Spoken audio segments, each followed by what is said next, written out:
오늘 우리가 마가복음 7장의 말씀을 가지고 장로들의 전통 그리고 또 이 본질에 대해서 나누어 보고자 하는데요. 우리가 살아가는 이 세상, 특히 이 사회에는 전통이 있습니다. 전통이 뭡니까? 전통은 의미를 보면 오랜 시간 어떤 특정한 공동체 아니면 민족, 나라에서 지켜온 어떤 풍습이나 문화, 규범 등을 말하는 건데요. 우리나라에는 어떤 전통이 있습니까? 뭐 옷으로 보면 한복과 같은 것이 있을 것이고, 음식으로 보면 김치나 불고기 여러 가지가 있을 것이고, 예절로 보면 어른들에게 존댓말을 쓰고 고개를 숙여 인사하는 등과 같은 많은 전통들이 있을 겁니다. 그래서 이 전통은 오랜 시간 동안 이렇게 내려오고 내려오면서 이제 그렇게 그 공동체에 정착이 되는 건데요. 요즘에는 이 전통이 어떤 민족이나 나라의 정체성이나 문화를 넘어서서 이제는 이제 국가 경쟁력이 되는 시대가 온 것 같아요. 여러분 세계적으로 요즘에 한류가 유명하지 않습니까? 그래서 어딜 가나 이 한류가 있고 또 한국 사람들을 좋게 보고 또 요즘에는 막 김밥과 같은 것도 뭐 미국에서는 없어서 못 팔 정도라 하는데요. 그만큼 이제 시대가 달라지고 이 전통의 중요성이 이제 더 대두되는 것 같습니다. 그래서 우리도 이러한 전통을 또 고유의 전통을 중요하게 여기고 또 잘 계승시키는 것이 필요한데요. 여러분 교회에도 전통이 있습니다. 특히 한국 교회에는 특별한 전통들이 많이 있는데요. 대표적인 것이 무엇이 있는가? 통성 기도 같은 거 이런 것이 이제 한국 교회의 전통입니다. 서구 사회에서는 이제 개인적인 이런 성향이 강하기 때문에 함께 뭐 소리를 높여서 기도하는 것들이 사실상 없습니다. 그러나 우리 한국 교회는 어떻습니까? 함께 소리를 높이고 통성으로 기도하는 문화가 또 이 전통이 아마 모든 교회 안에 있을 거예요. 우리나라는 함께하는 것, 개인보다 공동체를 중요하게 여기고 또 역사적으로 보면 너무나 어려웠잖아요. 너무나 힘들었잖아요. 그러니까 주님께 부르짖고 또 소리 높이는 기도가 한국 교회의 이제 전통으로 이제 자리 잡혀 있다 볼 수 있습니다. 또 여러 전통들이 있지만 예배도 그러합니다. 서구 사회 특히 다른 기독교에서는 볼 수 없는 것이 우리 한국 교회에는 많은 예배들이 있어요. 특히 뭐 새벽 예배, 수요 예배, 금요 예배, 주일 오전 예배, 주일 오후 예배, 많은 예배를 드리는 것이 우리 한국 교회의 전통이죠. 그만큼 우리 한국 교회 성도들이 하나님을 향한 열정 또 그리고 마음이 크기 때문에 이렇게 많은 예배가 있다고 볼 수 있습니다. 그래서 우리나라 교회는 역사적으로 유례 없는 단기간에 큰 부흥을 이룬 것도 다 이러한 전통이나 특징 때문이라 볼 수 있는데요. 그러나 모든 것이 그렇듯 좋은 점이 있다면 또 안 좋은 점들이 있어요. 전통도 그러합니다.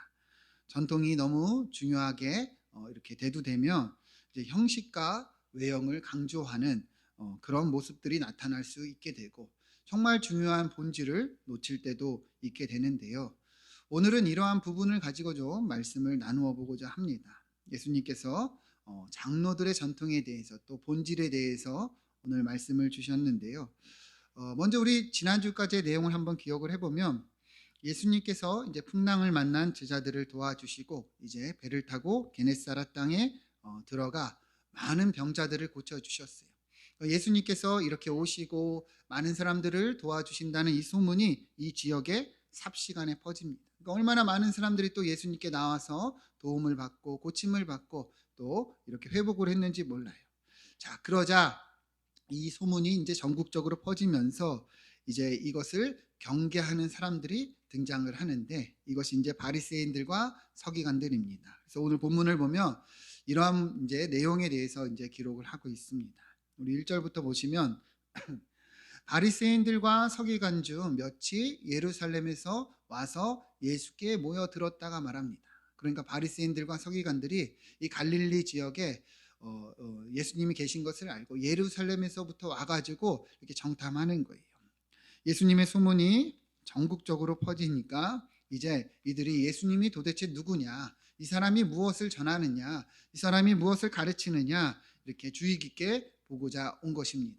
자, 그런데 오늘 본문을 보면 그러한 예수님의 모습 또 그러한 예수님의 주변에서 어떤 문제점이 있고 무엇을 하는가 이렇게 지켜보다가 이제 한 문제를 발견했는데 그게 2절의 내용입니다. 예수님의 제자 중에 몇 사람이 어떻습니까? 부정한 손으로 씻지 아니한 손으로 떡을 먹는 것을 이들이 본 거예요. 이들이 이것을 이제 문제로 생각한 것이죠. 이것이 왜 문제가 되느냐? 3절, 4절에서 잘 설명을 해주는데요. 바리새인들과 모든 유대인들은 장로들의 전통을 지키어 손을 잘 씻지 않고는 음식을 먹지 아니하며 이렇게 얘기를 합니다. 그러니까 이 유대인들은 보통 장로들의 전통을 따라서 이 음식을 먹기 전에 뭘 한 거예요? 손을 씻은 거예요. 그런데 예수님의 제자들이 어떤 겁니까? 그렇지 아니한 것이죠. 4절을 보면 이러한 전통들이 또 있는데 시장에서 들어와 물을 뿌리지 않고 먹지 않고 여러 가지를 지키고 또 오는 것이 있으니 잔과 주발과 녹그릇을 씻음이라 하면서 이 유대인들이 특히 장로들이 정한 전통을 가지고 지켜왔다는 것을 이야기하는 겁니다. 그러나 제자들이 그러하지 않았다는 것이죠. 여러분 여기서 말하는 장로들의 전통은 이제 구약을 보면 하나님께서 모세에게 무엇을 주셨습니까? 율법을 주셨죠. 그래서 이 율법을 이스라엘 백성들이 이제 자신들의 삶에 실제적으로 이제 적용해 가면서 어떻게 하면 잘 지킬 수 있을까 이렇게 정하고 규례를 만들다가 이제 장로들의 전통이라는 이제 규범이 이제 생성이 된 거예요. 사실 오늘 본문의 내용은 이제 정결 규례인데 출애굽기에 나오는 정결례를 가지고 만든 내용입니다. 출애굽기 30장 19절부터 보면 아론과 그의 아들들이 두멍에서 수족을 씻되 회막에 들어갈 때에 물로 씻어 죽기를 면할 것이요 제단에 가까이 와서 직분을 행하여 여호와 앞에 화제를 살을 때에도 그리할지라. 그러니까 회막에 들어가고 이 제단에 들어가서 들어가기 전에 물로 먼저 씻으라는 거예요. 그래서 21절 보면 이렇게 수족을 씻어 죽기를 면할지라. 그래서 자손이 대대로 영원히 지킬 규례라 이렇게 말씀을 합니다. 그러니까 이거는 율법이죠, 그죠? 그러니까 제사를 드리기 전에 하나님이 거룩한 분이시기 때문에 제사장들은 이렇게 손을 씻고 정결하게 하여서 하나님 앞에 나아오라고 이렇게 율법을 정해놓은 겁니다. 근데 중요한 것은 뭐냐면 이것은 이제 제사장들에게 주신 이 규례인데 이스라엘 백성들이 자신들의 삶에서 이것을 적용해 간 거예요. 우리도 하나님 앞에서 어떻게 하면 더 정결하게 살아갈 수 있을까 하면서 이 규범을 확장시켜서 모든 백성들이 이제 음식을 먹기 전에 손을 씻어야 한다 하면서 이렇게 정해 놓은 것입니다. 그래서 이것이 전통이 된 것이죠. 그러나 여러분 정확히 말하면 이것은 하나님이 명한 법입니까? 아닙니까? 아니에요. 그러니까 더 하나님 앞에서 우리가 더 올바르게 나아가고자 하는 자신들이 정한 이런 전통이자 규례라는 것을 알 수 있는데요. 그런데 지금 이 예루살렘에서 온 서기관들, 바리새인들은 어떤 겁니까? 이것을 가지고 문제를 삼고 있는 것이죠. 그래서 예수님께 묻습니다. 5절부터 보면 이에 바리새인들과 서기관들이 예수님께 묻습니다. 어찌하여 당신의 제자들은 이 장로들의 전통을 준행하지 않고 부정한 손으로 떡을 먹습니까? 사실 물었다기보다는 이 문맥상의 의미로 보면은 뭔가 따졌다, 무언가 이렇게 체근했다, 책망하듯 이야기했다 이렇게 볼 수가 있어요.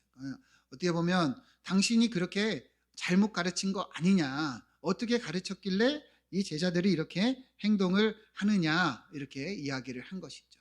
여러분 상황이 그려지지요? 이해가 되시죠? 그러니까 이들은 이렇게 장로들의 전통을 가지고 예수님께 따지듯 물은 거예요. 그러니까 예수님이 뭐라고 말씀하시냐면 6절 보면 이사야가 너희 외식하는 죄에 대하여 잘 예언하였도다. 기록하였으되 이 백성이 입술로는 나를 공경하되 마음은 내게서 멀도다 이렇게 얘기를 합니다.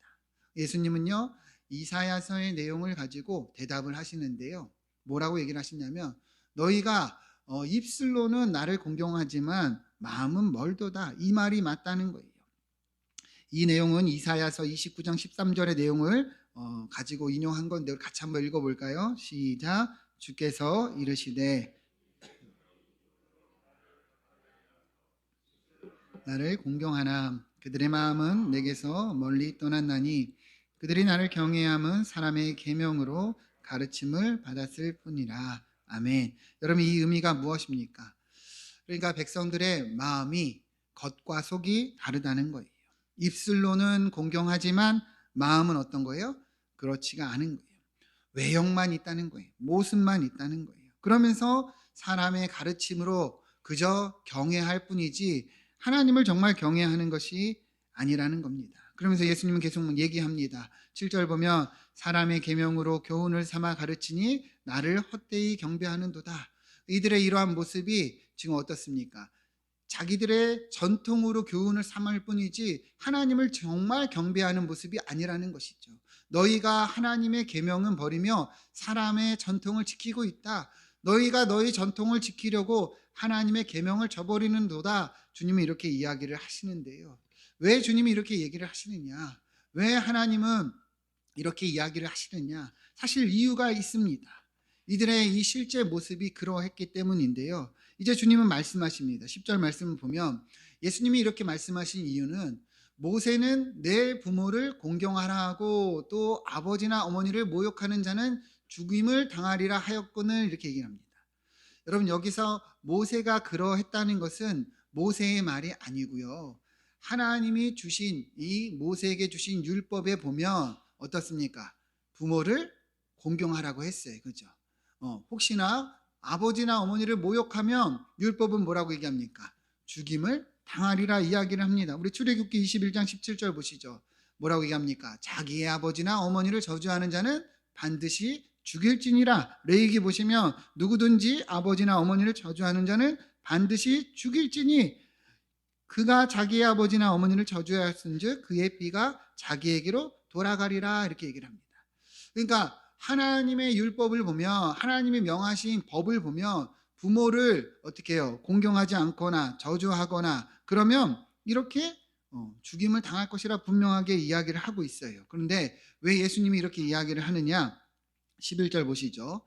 그런데 이스라엘 백성들이 그것을 알면서도 어떻게 살고 있냐면, 사람이 아버지에게나 어머니에게나 말하기를 내가 드려 유익하게 할 것이 고르반 곧 하나님께 드림이 되었다고 하기만 하면 그만이라 하고 자기 아버지나 어머니에게 다시 아무것도 하여 드리기를 허락하지 아니하여 너희가 전한 전통으로 말씀을 폐하고 이 같은 일을 행한다, 이렇게 얘기를 합니다. 이 말이 뭐냐면, 이 당시 이스라엘에게는 고르반이라는 제도가 있었어요. 고르반이라는 전통이 있었어요. 이건 뭐냐면 하나님께 서원하는 거예요. 하나님, 제 소유를 하나님께 드립니다. 고르반합니다. 서원합니다. 이거는 히브리어 카르반에서 온 말인데 다 드린다, 서원한다, 그런 뜻이에요. 근데 중요한 것은 뭐냐면 그렇게 하나님께 서원하고 고르반했다 하면 이제는 다 하나님의 것이기 때문에 나는 더 이상 부모를 봉양할 것이 없다. 나아가 봉양하지 않아도 된다. 자기들끼리 그렇게 정해놓은 거예요. 예를 들면 이런 거예요. 어떤 사람이 양을 키웁니다. 그래서 목축업을 하면서 젖도 얻고 가죽도 얻고 뭐 고기를 팔아서 이제 생계를 유지를 합니다. 근데 어느 날 이러는 거예요. 내 모든 소유는 다 고르반하였습니다. 하나님께 드렸습니다. 바쳤습니다. 하면서 이제는 그래서 내가 부모님을 더 이상 봉양할 수 없습니다. 내 모든 소유는 다 하나님께 드렸기 때문입니다. 이렇게 행했다는 거예요. 그러면서 어떻게 하느냐? 그 목축업을 하면서 자기들을 여전히 먹고 마시고 즐기는 거예요. 그러면서 나는 고르반했기 때문에 부모님은 도와드릴 수가 없습니다. 이렇게 살아가는 것이 당시 이스라엘의 모습이었다는 거예요. 예수님은 이것을 가지고 분명하게 지적하시는 거예요. 너희의 그 전통, 너희가 정한 그 제도로 정말 하나님이 명령하신 이 율법을 지키지 아니한다. 하나님은 뭐라고 얘기했습니까? 부모를 공경하라고 얘기했어요. 부모를 봉양하고 부모를 섬기는 것이 당연한 하나님의 뜻입니다. 그러나 이들은 자기들의 전통, 자기들의 제도, 하나님이 명하시지 않은 것으로 오히려 하나님의 뜻을 뒤로하고 무시하고 그리고 지키지 않는다는 것이죠. 그러니까 예수님이 뭐라고 말씀하시는 거예요? 너희가 입으로는 나를 가까이하고 공경하지만 마음은 내게서 멀도다. 모양만 있지 중심은 없다는 거예요. 정말 하나님 앞에서 올바르게 행하려고 한다면 하나님이 정하신 이 뜻을 알고 지켜야 행해야 되는데 그렇지가 않았다는 것이죠. 정말 하나님이 말씀하신 부모를 공경하는 일은 자기들이 정한 이 고르반이라는 제도로 무시하는 것에 대해서 주님은 이렇게 말씀하고 있다는 거예요. 그래서 계속 얘기를 합니다. 14절부터 보면 무리를 다시 불러 이르시되 너희는 내 말을 듣고 깨달으라. 주님은 이것에 대해서 더 분명하게 얘기를 해요. 무엇이든지 밖에서 사람에게로 들어가는 것이 사람을 더럽게 하는 것이 아니고 사람 안에서 나오는 것이 사람을 더럽게 한다. 그러니까 밖에서 있는 것이 우리로 죄를 짓게 하는 것이 아니라 이 모든 죄악의 근원은 어디서 시작되는 거예요? 우리 안에서 시작이 된다는 거예요. 예수님은 이것을 제자들에게 더 분명하게 설명해 주셨습니다. 18절부터 보면 예수께서 이르시되 너희도 이렇게 깨달음이 없느냐? 무엇이든지 밖에 들어가는 것이 능히 사람을 더럽게 하지 못함을 알지 못하느냐? 이는 마음으로 들어가지 아니하고 배로 들어가 뒤로 나감이라. 이러므로 모든 음식물을 깨끗하다 하시니라. 여러분 이 말이 뭡니까? 앞서 이 바리새인들과 서기관들이 지적한 게 뭐예요? 왜 당신의 제자들은 손을 씻지 않고 음식을 먹습니까? 장로들의 전통을 어겼다는 것이죠. 부정하다는 것이죠. 그러나 주님은 말씀하시는 거예요. 손을 씻건 안 씻건 그것을 먹는다 해서 그 음식이 우리로 더럽게 하는 것이 아니라는 것이죠. 더럽게 하는 것이 뭐예요? 19절을 보면 20절을 보면 이르시되 사람에게서 나오는 그것이 사람을 더럽게 한다. 그것을 판단하고 정죄하는 그러한 악한 마음이 어떤 거예요? 더럽게 한다는 것이죠. 죄악이 된다는 거예요. 그러니까 손을 씻던 안 씻던 형식을 지키던 안 지키던 그것이 본질이 아니라는 것이죠. 그것을 판단하고 부정하는 그러한 마음에서 죄가 시작한다는 거예요. 그래서 얘기를 하십니다. 속에서 곧 사람의 마음에서 나오는 악한 생각, 음란, 도둑질, 간음과 악독, 속임과 음탕 여러 같은 것들이 23절을 보면 다 속에서 나와서 사람을 더럽게 한다 분명하게 말씀하고 있다는 것이죠. 그러니까 전통을 지키고 안 지키고가 사람을 더럽게 하는 것이 아니에요. 그것을 보면서 판단하고 정죄하고 왜 지키지 않느냐 저 사람을 비난하고 그러한 마음에서 죄악들이 시작된다는 것이죠. 외형은 뜨겁게 기도하고 뜨겁게 찬양하고 하면서 마음으로는 미워하고 싫어하고 그렇게 살아간다면 우리 주님은 그것을 기뻐하지 않으신다는 것이죠. 정말 무엇이 우리를 더럽게 하느냐? 우리의 마음에서 시작된다는 것을 분명히 말씀하고 있다는 것이죠. 여러분 잘 보세요. 무엇이 진짜 정결일까요? 참된 정결이 무엇일까요? 이들이 하나님 앞에서 더 정결하게 하기 위해서 더 정결한 삶을 살기 위해서 전통을 만들었어요. 우리가 이제 제사장뿐만 아니라 우리 모든 유대인들도 손을 씻자. 식사 전에 손을 씻자. 그래서 하나님 앞에서 더 정결하게 나아가자. 여러분 이거는 좋은 거죠. 그죠? 그런데 이렇게 행하고자 했는데 결국에 이것이 어떻습니까? 다른 사람을 판단하는 도구가 되고 그렇지 아니하는 것에 대한 정죄함을 나타내는 그런 도구로 변질이 되는 거예요. 여러분 이 의미는 더 하나님 앞에서 나아가고자 한 것인데 어떻습니까? 죄악의 도구로 변질되었던 것이죠. 여러분 본질은요 하나님이 원하시는 것이 무엇이냐는 거예요.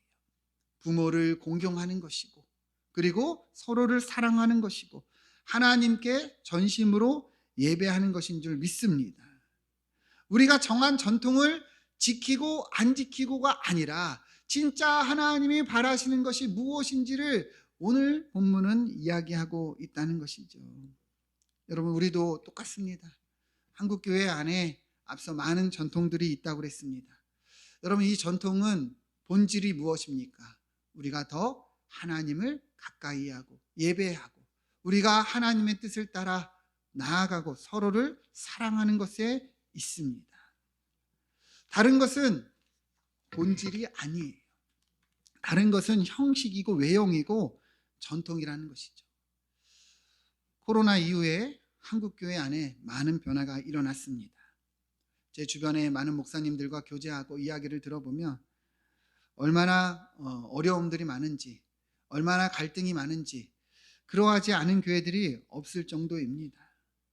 예를 들면 어떤 문제가 있느냐? 온라인 예배가 맞는가 틀리는가? 일주일에 예배는 몇 번을 드려야 하는가? 성가대는 있어야 하는가 아닌가? 주일에 점심 식사는 해야 되는가 말아야 되는가? 해 먹어야 되는가? 시켜 먹어야 되는가? 아마 우리 교회 안도 비슷할 것 같아요. 많은 갈등들이 있었어요. 어느 교회나 이런 갈등이 있더라고요. 그거 작건, 사람이 많건 적건 다 그러한 어려움들이 있었어요. 여러분, 무엇이 맞습니까? 무엇이 맞고 틀립니까? 무엇이 성경적이고 올바른 겁니까? 여러분, 이것을 구분할 줄 알아야 된다는 거예요. 이것은 본질이 아닙니다. 그저 전통이고 형식이고 외형이에요. 하나님께 더 나아가기 위한 그러한 통로가 되어야지 이것을 가지고 서로가 내 생각과 다르다, 내가 해온 것과 다르다, 내가 지금까지 했던 중요하게 여겼던 것과 다르다 하면서 마음을 뒤로하고 분쟁을 겪고 갈등을 일으킨다면 오늘 본문의 유대인들과 다를 게 없다는 거예요. 예배를 몇 번 드리던 밥을 먹건 안 먹건 시켜 먹던 해 먹던 본질은 하나님이 우리에게 원하시는 것을 위해서 우리가 애를 쓰는 것입니다. 하나님을 더 사랑하고 서로를 사랑하고 우리가 함께 교제하는 것에 있어요. 그러기 위해서는 어떤 방법이나 도구나 상관이 없다는 거예요. 우리가 한 마음이 돼서 한 뜻이 돼서 같이 결정하고 같이 지켜나가면 된다는 것입니다. 금요일 날 타일 공사하고 먼지가 많이 일어서 우리 성도님들 나오셔서 같이 청소하고 뒷정리하고 그렇게 같이 이렇게 했는데요. 여러분, 본질이 이것이에요. 전통과 형식을 따르면 누가 나왔나 안 나왔나, 어떤 권사님이 나왔나 안 나왔나, 어떤 집사가 나왔나 안 나왔나, 어떤 장로님이 나왔나 안 나왔나, 그 직분 맡은 자가 왜 안 나오냐, 왜 저러냐. 여러분, 이것이 결국에 무엇입니까? 본질을 잃어버리게 하고 우리를 더럽게 한다는 거예요. 겉모습에서 우리가 죄를 짓는 게 아니라 우리 마음에서 이 죄가 시작된다는 것을 분명히 알 수 있다는 것이죠. 여러분, 전통과 본질을 구분할 수 있기를 축원드립니다. 우리는 하나님 앞에서 더 뜨겁게 예배하고 그리고 더 하나님을 사랑하고 서로를 사랑하기 위해서 애쓰는 것을 위해 노력해야 되는 것이지 다른 것이 중요한 것이 아니라는 거예요. 얼마 전에 어떤 성도님이 저한테 와서 그러더라고요. 우리 교회는 왜 오후 예배를 합니까? 다른 교회는 안 하는데 오후 예배를 왜 합니까? 이런 말씀을 하시더라고요. 여러분, 오후 예배를 하건 안 하건 몇 시에 하건 또 몇 시에 드리건 여러분, 그것이 중요한 것이 아니죠. 그죠? 우리가 마음을 다해서 하나님을 예배하는 것에 있는 거예요. 그런데 오후 예배를 한다고 해서 어떤 사람은 시험에 들고 어떤 사람은 오후 예배를 안 한다고 해서 시험에 든다면 우리는 본질을 잊고 있는 거예요. 여러분, 숟가락으로 밥을 먹나 젓가락으로 밥을 먹나 아무 상관이 없습니다. 우리는 이 전통과 본질을 구분해서 마치 이 전통이 하나님의 이 본질인 것처럼 착각해서는 안 되고 우리가 하나님의 뜻을 향해서 더욱더 하나님을 사랑하고 이웃을 사랑하고 우리 공동체를 이루고 더 뜨거운 마음으로 진심으로 예배하는 것에 애를 써야 되는 것입니다. 우리 주님이 분명히 얘기를 하시죠. 우리를 더럽게 하는 것은 외적인 것에 있는 것이 아닙니다. 여러분, 예배를 몇 번 드리는 것으로 그리고 밥을 먹건 안 먹는 것으로 그게 중요한 것이 아니라는 거예요. 우리가 그것을 어떻게 받아들이고 하나님의 뜻을 행하느냐에 있다는 것이죠. 여러분, 이 본질을 알고 이 본질을 붙잡고 나아가기를 소망합니다. 서로 더 뜨겁게 사랑하고 하나님을 더 뜨겁게 예배하면 하나님은 그것을 기뻐 받으신다는 것입니다.